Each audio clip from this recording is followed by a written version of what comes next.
Bonjour tout le monde, bienvenue en voiture. J'espère que vous allez bien. On va débuter cette émission avec notre segment Rumeurs et Nouvelles. Premièrement, je vais vous parler de 10 voitures vendues au Mexique qu'on aimerait possiblement voir chez nous. Des voitures quand même intéressantes.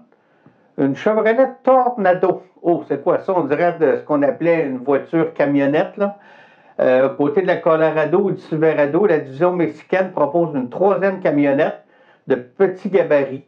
Camionnette de ce format-là n'existe tout simplement pas chez nous. Son prix de 226 000 pesos, c'est-à-dire autour de 15 800 canadiens. Petit véhicule intéressant pour de l'utilitaire. Une Dodge Neon. Ah, un nom connu, mais le véhicule n'a rien à voir avec la Dodge Neon qu'on a connue ici. Il s'agit d'une Fiat Tipo à laquelle on a opposé une écusson Dodge. On sait que Fiat, Dodge, Chrysler, c'est toute la même compagnie qui donne sur FCA, Fiat Chrysler Automobile. Donc, c'est un véhicule qu'on vend là-bas et qu'on vend 17 300 $ canadiens. On remarque que c'est des autos pas très chères. Une Honda BRV, un petit, à peine plus gros qu'un HRV, mais plus petit qu'un CRV, c'est-à-dire que c'est un entre-deux. On vend ça là-bas 22 180 $. Fait qu'il n'y a pas juste les Américains qui ont des véhicules spéciaux. Une Hyundai Startex, une petite fourgonnette et plus étoffée qu'on vend sur différents marchés, mais pas sur le marché nord-américain. Elle se rapproche d'un Ram ProMaster City ou d'un Ford Transit qu'on connaît ici. 26 500 canadiens. Donc, quand même. Une Mazda 2. Au Mexique, la Mazda 2 est toujours bien en selle et elle est franchement jolie. À part ça, on est un peu jaloux. On a eu la Mazda 2 ici, elle est maintenant disparue du marché canadien. Elle se vend 16 600 canadiens. Une Mitsubishi Montero Limited. Un rival au Wrangler, au Jeep Wrangler et au futur Ford Bronco qui devrait arriver sur le marché sous peu, serait définitivement bienvenu chez nous. Son prix, 49 500, quand même. Fait que c'est pas juste des voitures pas très dispendieuses. Une Suzuki. La division Suzuki a plié bagage au Canada et aux États-Unis, mais elle continue d'être active sur plusieurs marchés, dont le marché mexicain. On a un beau petit format d'un petit SUV. Rappelle un peu le Kia Soul, sauf que son moteur est de 82 chevaux. Ça serait peut-être un petit peu limite pour ce qu'on est habitué ici. 13 950 canadiens. Une Toyota Hilux, un véritable monument de fiabilité commercialisé un peu partout dans le monde. Mais pas chez nous. Au Mexique, le petit Hilux est pourtant bien présent aux côtés du Tacoma et du Tundra. Son prix, 20 000 canadiens. C'est quand même une belle petite camionnette. Une Toyota Land Cruiser. Comme c'est le cas aux États-Unis, Land Cruiser est offert aux automobilistes mexicains. Au Canada, toutefois, le gros VUS est persona non grata dans l'alignement du constructeur. Quelle injustice, disons-nous. Son prix, 109 000 canadiens. Bon, on n'en vendrait peut-être pas tant. Une Volkswagen Polo, présent aussi sur plusieurs marchés européens et tout, c'est plus petit qu'une Golf. Pourtant, ça ferait le bonheur sûrement ici au Québec. On est amateur de petites voitures plus que le reste du Canada même. Son prix, 14 900, très alléchant. Donc, c'est un petit clin d'œil à ce que vous pouvez voir si jamais vous allez circuler sur les routes du Mexique, des voitures qu'on n'est pas habitué. En terminant, je vais vous parler d'une autre voiture qu'on n'a pas ici. Je vais vous parler de la Peugeot 308. Peugeot 308, j'ai eu la chance d'essayer ça lors d'un récent séjour en Europe, en France principalement. J'ai même un reportage vidéo. On va regarder ça ensemble tantôt. Parler un petit peu de l'auto. Ça se vend 21 650 €, donc à peu près 24 000 $, le modèle de base. Le modèle que j'ai eu la chance d'essayer était quand même assez de top base, mais je trouvais quand même bien équipé. Ça ressemble un peu à une Nissan Versa. J'ai déjà possédé une Versa et c'est pas mal le même gabarit. Le modèle que j'ai eu la chance d'essayer était équipé d'un moteur diesel. Au niveau du tableau de bord, écoutez, c'est complet. Carte de navigation qui fonctionne très, très bien. J'avais le véhicule que j'ai essayé, c'est un manuel 6 vitesses. Bon, on a beaucoup moins de manuels ici, donc un diesel manuel 6 vitesses, vous cherchez ça en Amérique du Nord, là, vous allez peut-être trouver certains Volkswagen, mais c'est de plus en plus rare. L'automatique maintenant est bien présent. Mais je pense que c'est une vraie belle petite voiture. On aimerait ça l'avoir ici. Par contre, son comportement en hiver, je ne suis pas certain. Le moteur du moteur diesel, il faisait très bien l'ouvrage qu'on avait à faire. Les accélérations de Tabonne étaient vives. Donc, c'est quand même intéressant comme véhicule. Je vous propose qu'on regarde le petit reportage. Vous remarquerez que la journée que j'ai fait ça, on était au pied du pont de Normandie et c'était légèrement venteux. Donc, votre animateur s'est fait un peu dépeigner, mais on en regarde ça ensemble. On est au pied du pont de Normandie. En Normandie exactement, en France. J'ai un petit reportage spécial à vous faire sur une voiture qu'on n'a pas au Canada, la Peugeot 308, voiture qu'on a louée ici. Et je pensais je vais prendre quelques minutes pour vous parler de cette voiture-là. Premièrement, la première particularité, c'est que c'est une voiture au diesel, chose que nous n'avons pas chez nous parce que le diesel est très peu populaire. Et même ici en Europe, en France, les voitures diesel sont en perte de popularité suite au scandale de Volkswagen. Donc, c'est une voiture quand même comparable à une Nissan Versa, je vous dirais, pour la taille. C'est une manuelle 6 vitesses, semble très populaire ici. À Paris, il y avait plein de voitures manuelles que j'ai remarqué, plus que chez nous. Chez nous, les manuels, on en a de moins en moins. Assez bien performante. Écoutez, on s'en va sur ces autoroutes ici tantôt, limite de vitesse à 130 km/h, aucune difficulté de suivre ça. Même que c'était même facile de le dépasser. C'est spacieux à l'intérieur. On peut voir aussi là, un bel écran tactile avec le GPS intégré. C'est un bon tableau de bord, très moderne.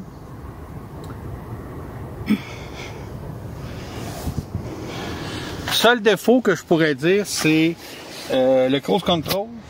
Quand tu es au volant, tu ne le vois pas du tout, même que au début, je le cherchais, je ne l'ai pas trouvé, parce qu'on ne le voit pas quand on est assis. C'est un petit peu questionnable de positionner un instrument intéressant comme ça, à un endroit qu'on ne le voit pas. C'est peut-être le défaut que j'ai trouvé le plus. Les places arrière aussi sont, disons, standards pour cette grosseur d'auto-là. -là, c'est pas une grande berline. Je pense que il semble avoir suffisamment de dégagement pour les pieds, pour les jambes. C'est très convenable. Très convenable. Le dégagement pour la tête est bon. C'est une belle voiture. Grandeur intéressante.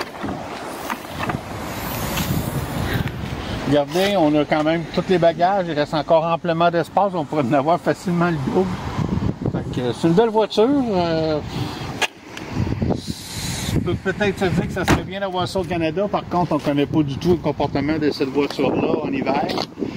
Quand Peugeot et les autres, Renault et tout, étaient au Canada dans les années 70-80, c'était leur faiblesse, c'était l'hiver et la rouille. Mais je peux croire qu'aujourd'hui, c'est sûrement très meilleur. Il y a souvent des rumeurs comme de quoi que ces compagnies-là sont intéressées à venir en Amérique. Ça nous fera un choix de plus parce que c'est une belle voiture et ça va très bien. Voici l'intérieur de la mécanique, le moteur. Semble très bien conçu, les fils bien attachés. On a un air climatisé, tout est complet. Bel petit ensemble. J'espère que le reportage vous a plu. On va maintenant passer à la dernière partie du reportage sur les véhicules électriques. C'est la troisième partie qu'on regarde ensemble. Donc, on regarde ce tournage-là. Vous donnez une formation en véhicule électrique ou en... C'est ça, sur rue Saint-Denis à Montréal. Le nom de l'institut, c'est... Montréal. Oui. Parfait. C'est au niveau... dans le fond, c'est pas des DEP. Là. Non, c'est pas non plus une étude de secondaire ou... DEC, là, collégial. Là, ça a rapport avec beaucoup plus des formations qui sont faites à l'extérieur pour le manufacturier. Pour les manufacturiers ou pour les personnes de l'industrie. OK. C'est vraiment très, très spécialisé oui. Pour ces gens-là. Mais de plus en plus, il va y avoir de la demande parce que les véhicules électriques... La demande est déjà là. Les formations sont en train d'être montées ou déjà montées. OK. C'est bien. C'est quoi la particularité de la batterie Tesla? Parce qu'une couple de choses qu'on peut dire? Ou... Description brève là, de cette batterie-là. 16 modules. Donc ici, on a un module. À l'intérieur, on voit la description. Là. Dans cette batterie-là, il y en a 16 modules. OK. Il y a 2 ici, puis 14 à ce moment-là. Ils sont séparés en 6 blocs à l'intérieur. Et chaque module ici a 444 batteries à l'intérieur, qui ressemble un peu à celle-là ici. OK. C'est un petit peu ce gros temps-là. Donc on voit c'est sous le plancher. Donc pour garder le centre de gravité le plus bas possible, parce que c'est quand même assez lourd ça. 1200 livres. 1200 livres. Oui, c'est exactement ça. C'est le powertrain d'une Kia. D'une Kia? Oui. Donc Kia Soul. Donc, boîte de jonction, convertisseur pour onboard charger qu'on appelle, le convertisseur pour les moteurs. En dessous, on a les moteurs électriques et au niveau du différentiel, compresseur d'air climatisé, système de chauffage haute tension. Donc, c'est un bon moteur qu'on sert pour les formations. Je suis accompagné de Paul la compagnie Taiga Motors. Vous êtes situé où? On est installé sur l'île de Montréal. Vous êtes sur l'île de Montréal? OK. Vous avez mis au point une motoneige, c'est assez particulier dans le domaine de véhicules électriques. Vous nous parlez un peu de votre produit? Tout à fait. Nous autres, en fait, notre compagnie, notre rêve, c'était de commercialiser la première motoneige électrique au monde. Donc, c'est dans ça qu'on s'est lancé en 2015, quand on a commencé notre compagnie. Le modèle que vous voyez ici, c'est la TS2 qu'on a développée au cours de l'année passée. Donc, on parle vraiment d'une motoneige conçue par Taiga à partir de zéro. On a conçu la motorisation au complet, que ce soit la batterie, tant le moteur, l'ondulateur, tout le software, c'est toute notre propriété intellectuelle à nous, parce qu'on voulait vraiment concevoir quelque chose très bien adapté aux motoneiges et on ne pouvait pas vraiment trouver ça sur le marché. En conjonction avec ça, on a développé aussi le châssis et la suspension de la motoneige, ainsi que le carénage. Parce que nous autres, c'est un peu le modèle Tesla. Nous autres, on veut non seulement produire la première motoneige électrique au monde, mais on veut vraiment s'en aller vers la meilleure motoneige. C'est point. Point même. Vous voulez compétitionner les motoneiges à essence. C'est ce que j'en déduis un peu. Exactement. Nous autres, on pense que c'est possible. Il y en a beaucoup qui ne le croyaient pas. Mais on a vu avec nos essais cet hiver, on a eu que du feedback positif pour la motorisation. C'est vraiment c'est un contrôle qui se fait très facilement puisqu'il n'y a pas de CVT. Donc, tu peux contrôler le torque produit par le moteur à n'importe quel RPM très facilement. L'accélération instante, puis c'est une accélération qui est très forte. On a un torque de 240 Nm au chef du moteur. Ce qui est beaucoup, ouais, c'est même comparé au moteur à combustion. Puis évidemment aussi, c'est zéro émission. Fait que t'as pas d'odeur, t'as presque pas de bruit. Il y a quand même un petit bruit pour avoir un feedback auditif. Il y a toujours un bruit de chenille, j'imagine. C'est ça, ouais. Les usagers aiment quand même ça parce qu'il faut savoir, faut avoir un feedback pour la machine. Mais quand même, pour ceux qui sont alentours, c'est super plaisant. Tu rentres dans le bois puis tu l'entends déjà plus. OK. Moi, je pense que c'est tous des avantages positifs. Oui, absolument. Il y en a qui disent qu'ils vont manquer le bruit, mais à date, tous ceux qui l'ont essayé, ils disent je pourrais m'habituer à ça. J'en doute pas. Ils retournent avec un gros sourire. On parle d'un poids de combien? Parce qu'on sait qu'en motoneige, le poids... c'est un poids qui est à peu près similaire au motoneige à combustion aujourd'hui. Donc, c'est aux alentours de 500 livres. OK. Si tu regardes les motoneiges à combustion, les plus légères, pleines de gaz, c'est environ ça. Oui, parce qu'il faut quand même. Une machine de peut-être 600 cc, 2 temps. Okay. vraiment, quand tu rentres dans les plus grosses machines, 4 temps, 1200 cc, tu es déjà dans les 600 livres facilement. Avec l'essence. Oui, c'est ça. Fait que côté poids, c'est parfaitement compétitif. C'est très bien maniable. Au niveau autonomie, on en est où dans le tout? Notre autonomie, c'est aux alentours de 100 km. OK. Disons sur une piste damée dans des conditions à peu près favorables. C'est sûr que là, les conditions de neige, c'est très variable. Là. Ça ne se compare pas vraiment à un véhicule de route. Là. Donc, des fois, c'est dur de prédire l'autonomie, mais sur un battery pack de 16 kWh, OK. C'est à peu près le plus de batterie qu'on pouvait rentrer là-dedans en maintenant notre objectif de poids. Puis c'est une technologie de batterie qu'on a développée nous-mêmes, puis on est à un ratio énergie-poids très compétitif, je dirais. C'est un des meilleurs sur le marché, tant des sports motorisés que dans les sports automobiles même. Actuellement, on voit les machines ici, est-ce que c'est des modèles de production ou vous êtes encore dans des phases prototypes? Ça, c'est nos prototypes pré-commerciaux. On se lance en vente l'hiver prochain. Ce sera des ventes restreintes. On est quand même orienté vers le marché commercial. Pour eux, c'est une application qui, pour nous, c'est très facile de venir atteindre leurs attentes, là, côté autonomie. Mais eux autres, ils ont aussi besoin de la performance. Puis à date, on a fait beaucoup de travail avec les montagnes de ski. On est allé dans l'Ouest même en visiter quelques-unes, au Québec aussi. Tout le monde est très enthousiaste. Oui, dans les montagnes de ski, c'est une belle application. On parle de silence pour les usagers. Sans parler que les montagnes de ski essaient toutes de faire un virage vert. Pour eux, c'est très important. Ils ont toutes des politiques de transformer leur flotte. Eux autres, ils veulent acheter des véhicules électriques. Donc, pour nous autres, évidemment, c'est favorable, mais pour eux autres aussi, c'est... On parle de montagne de ski. Il y a l'image qu'à un moment donné, elle va monter, mais elle va descendre. Est-ce que la régénération électrique en descend comme... Oui, parfaitement. Ça régénère. Ça régénère? Oui. Ah, OK, c'est bien. OK. Vous n'avez pas de... Il n'y a pas de machine avec le capot enlevé pour l'instant. On garde ça confidentiel? Malheureusement, non. Pas aujourd'hui. Pas aujourd'hui? Non. Vous n'êtes pas prêt à montrer tout ça? C'est correct, je comprends. Oui, des fois, il faut faire attention au côté brevet. Mais... OK. Et je remarque que vous avez des machines avec quand même des grosses chenilles, des choses un peu plus... on pourrait penser vraiment pour la neige profonde. Et ça demande plus d'énergie aussi, ce genre de... Celui-là, oui, ça c'est notre modèle 146 pouces. En fait, c'est celui-là qu'on voit dans l'image-là. Celui-là, on l'a apporté dans l'Ouest. Comme je disais, on est allé... par exemple, on est allé à Revelstoke pour démontrer ça aux utilisateurs de montagne. OK. Là-bas, c'est un marché quand même spécial parce que les utilisateurs, sont vraiment... comment je disais ça? Ils ont quand même plus une conscience environnementale que je dirais qu'on trouverait ici parce que, oui, c'est des motoneigistes, mais c'est aussi ils aiment faire du plein air. Quand tu es dans un bol à Revelstoke puis il y a 100 motoneiges deux temps qui évoluent, c'est un bruit quand même étonnant. Puis il y a beaucoup de motoneigistes qu'on a vus là-bas qui disent qu'ils ont des problèmes d'ouïe à ça à cause du bruit.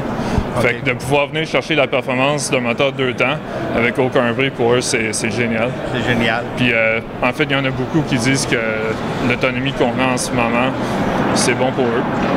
Mais ce qui est aussi remarquable, je pense, pour les téléspectateurs, c'est de voir aussi que vous n'avez pas électrifié une motoneige, vous avez fabriqué une motoneige, les suspensions et tout. Là, c'est quand même... C'est important pour nous parce qu'on voulait vraiment promouvoir les avantages de la propulsion électrique. Puis on voulait aussi voir qu'est-ce qu'on peut faire côté efficacité du roulement. On ne voulait pas rentrer dans ce projet-là avec des idées préconçues de comment est-ce qu'on devrait faire une motoneige.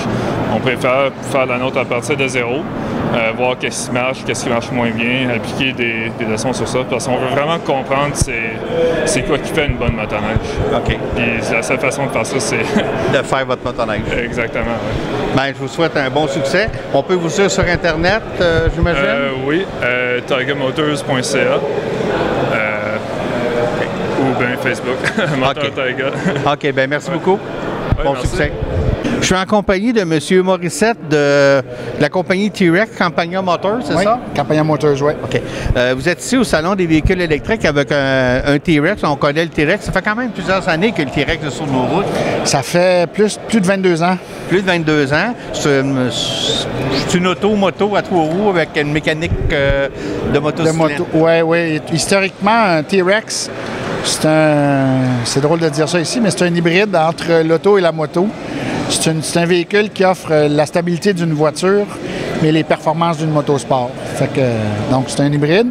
On a toujours utilisé des motorisations moto pour leur notion de puissance puis de petit packaging, de petits packages. Le rapport poids-puissance. Exactement, qui est exactement... En fait, c'est notre ADN, c'est ça. C'est d'avoir un rapport poids-puissance le plus avantageux possible. Qu'on soit... Bon, on ne cherche pas à avoir le plus de puissance possible, mais on travaille sur la légèreté. La légèreté avec de la puissance. Oui. Puis, au niveau électrique, c'est un prototype, je pense qu'on a ici. Oui, on présente aujourd'hui en première mondiale le prototype. Donc, vous êtes les premiers à voir ça. Au niveau puissance, le moteur électrique, il est présent, il est là. C'est pas ça l'enjeu, évidemment, parce que les moteurs qu'on a là-dedans, on a deux moteurs de 52 kW, ce qui nous donne 104 kW, donc 140 HP. Et c'est le couple des moteurs qui est évidemment intéressant, qui donne l'accélération. On a, je crois, l'équivalent de 230 livres de couple dans ces moteurs-là, ce qui fait qu'à 600 kg, fait qu'on fait un 0-100 en 3,2 secondes. C'est assez impressionnant. Le plus gros enjeu, c'est de contrôler la traction sur la roue en arrière parce que les moteurs sont tellement puissants en termes de couple. Pour vous donner une petite comparaison, un T-Rex à essence qui fait 0-100 en 3,9 a 130 livres de couple. Fait qu'on a 100 livres de couple, ce qui n'est pas peu, de plus dans notre prototype ici. C'est beaucoup, là. La roue, elle a envie de patiner, j'imagine. Elle patine. Elle patine. Elle patine. Quand le premier essai qu'on en a fait, notre gars, quand il était sorti de la ligne d'assemblage, on a un gars qui s'occupe de faire les tests, là, tu sais, puis il est revenu, puis il dit « Oh, ça manque pas de torque. » Exactement. Ouais. Vous avez le petit moteur qui est sur le comptoir là-bas. Vous avez deux moteurs comme ça. On a deux moteurs comme ça. Moteur triphasé qu'on voit. J'ai pas tellement... Je voudrais pas rentrer trop dans le technique parce que moi, je suis le président, fait que je connais pas trop ça, les techniques. Vous signez le chèque, vous? C'est ça, c'est exactement ça.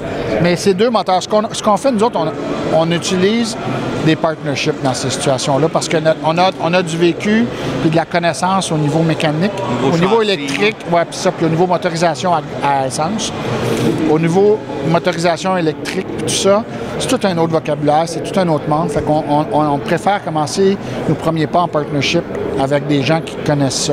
Donc, on a fait un partnership avec Zero Motorcycle, qui est en Californie. Fait que ça, oui, ils sont ici au salon. C'est des kits de Zero que Zero a intégrés, configurés pour avoir deux kits qui marchent ensemble, qui sont synchronisés ensemble. Donc, on a deux moteurs de Zero, leur plus fort, leur plus puissant moteur. On a deux kits de batterie Zero, la 13 kW. Ce qui fait que ça nous permet d'avoir un véhicule qui est aujourd'hui quand même performant, même si c'est un prototype.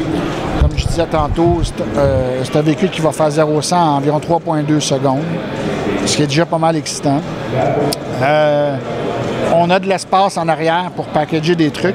Le défi principal, je vous dirais, dans notre approche vers l'électrification de notre véhicule n'est pas lié à toutes les technologies directement. Il est lié au fait qu'on fait un véhicule qui est récréatif. Oui. Fait qu'un véhicule récréatif, ça n'a pas la même mission qu'un véhicule utilitaire comme une Leaf ou comme une i3, etc. Ouais. C'est un véhicule, comme vous le savez très bien, pour partir en balade, en week-end, en gang, que ce soit comme les gars en Spider, les gars en Harley, les gars en T-Rex. C'est comme ça que ça évolue, ça part Je suis en présence de Jean-François, représentant de la compagnie Lito, qui fabrique des motos. Vous êtes situé où, Lito? À Longueuil. OK, vous êtes une compagnie québécoise. Oui, produit québécois. OK. Oui. Moto 100% électrique? 100% électrique, exactement. On parle de quoi un peu comme technologie, performance? C'est ça, on voit un modèle un peu sport, roadster, je ne sais pas comment on décrit ce type de... C'est ça ressemble un peu à un café racer. Café racer, oui, c'est exactement ce que je cherchais moi aussi. Un bobber, café racer, là, fait qu'on... Vous êtes, c'est des véhicules de production, vous êtes encore à des étapes prototypes? Non, non, c'est certifié par Transport Canada, donc les motos peuvent rouler sur la route. Peuvent rouler sur la route. Exactement, on a été certifié, là, on a réussi à passer à travers tout le processus qui est quand même assez complexe. Oui, il est très complexe. Oui, il faut trouver les bonnes... Pas n'importe quoi sur les routes du Canada. Non, exactement. Donc, au niveau capacité de freinage, les lumières et tout ça, c'est tout correct. Là. Oui, exactement. Au niveau de performance, on se compare à quoi dans la moto? Dans le fond, on fait le 0-100 un petit peu plus que 3 secondes, fait que ce qui est quand même très bien. Oui. On peut aller à un petit peu en haut de 200 km/h. Fait que côté performance, c'est pas un... C'est pas un enjeu. C'est pas un enjeu, non. Puis côté autonomie? Autonomie, on parle d'un 200 km et plus, là. OK, c'est quand même assez bien, là. Oui, quand même assez c'est pour un genre de bobber comme ça, là. C'est pas... on n'est pas sur un touring, là. Non, exactement. Fait que c'est peut-être pas pour les grands voyages, là, mais... On travaille fort aussi pour augmenter les capacités de batterie et les performances pour les prochaines versions. On travaille déjà sur le futur. Là. Ben, j'imagine, oui. Puis 3 mots-clés, là, c'est innovation, qualité, performance. Fait qu'on essaie d'avoir une veille technologique pour aller chercher les meilleures composantes, les meilleures technologies. On pense à quoi au niveau braquette de prix? Braquette de prix, vous voyez, ces modèles-là, on en a vendu entre 50 et 100 000 US. OK. Fait que ça va dépendre des options. Il y a eu une édition signature avec des composantes plus luxueuses, un peu les roues en fibre de carbone, les freins Béringer. Fait que il y a plein de choses qui peuvent faire varier justement les prix. Beaucoup les prix. On a en arrière de moi une autre version qui semble être un Polispack, c'est-tu? Oui, exactement. C'est la même technologie qui est adaptée? C'est la même technologie. Par contre, il y a eu des modifications pour rencontrer les devis des policiers. Justement, dans le contrôle, le système de fourche avant a été modifié pour avoir une maniabilité plus pointue pour faire les petites manœuvres à basse vitesse. Il y a tout ce qui était valise qui a été rajouté aussi. Il a fallu développer des barres de chute, là, des crash bars qu'on appelle. Là. Oui, effectivement, mais ça reste la même structure, le même frame. C'est le même châssis, là. Le même châssis, exactement. OK, on est quand même dans un look totalement différent. On a l'air quasiment d'un petit touring, là. Puis les deux ont été faits par le même designer industriel, là, un des grands du Québec, je dirais, là, Martin Aubé. Là. Martin Aubé, oui. Oui, qui est un ancien de chez BRP, là, qui a fait toujours des beaux produits. Puis justement, pour le futur, pour la nouvelle version de la Sora, on est en ligne avec lui pour sortir un nouveau modèle. Un nouveau modèle, OK.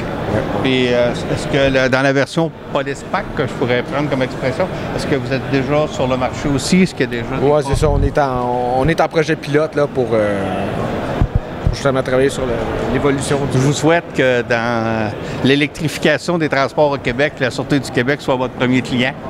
Oui. Je pense que ça paraît très bien pour l'image du gouvernement. Le premier ministre est ici, faudrait-tu l'accrocher? On l'a déjà accroché. Il a déjà passé un coup de vent tantôt, mais oui, il est passé et il nous a serré la main. Là. OK, c'est bien. Ben, je pense que c'est dans la mouvance du temps. Il faut être fier. C'est un beau produit québécois. On a travaillé fort pour arriver à des produits. Il est très beau. La qualité est belle. Là. Oui. C'est pas... la compagnie est partie en 2018. Il y a eu beaucoup d'évolutions depuis. En 2018? En 2008, excusez. Oui, je me disais, on est en 18. Ça fait déjà 10 ans que vous êtes là. Oui, ça fait déjà 10 ans qu'on est sur le marché. Là. C'est pas évident de percer dans le domaine automobile avec des petits moyens, mettons. Pour se rendre à une moto certifiée, il faut travailler fort. Jean-Pierre Legris a travaillé d'arrache-pied pour mener ça. Là, il a toujours cru au projet puis il croit encore. Fait qu'on... merci beaucoup, puis bon succès. Merci. Déjà à la fin de l'émission. J'espère que ça vous a plu. La semaine prochaine, on vous arrive aussi avec une nouveauté. On aura toujours rumeurs et nouvelles. À la prochaine, soyez prudents sur les routes.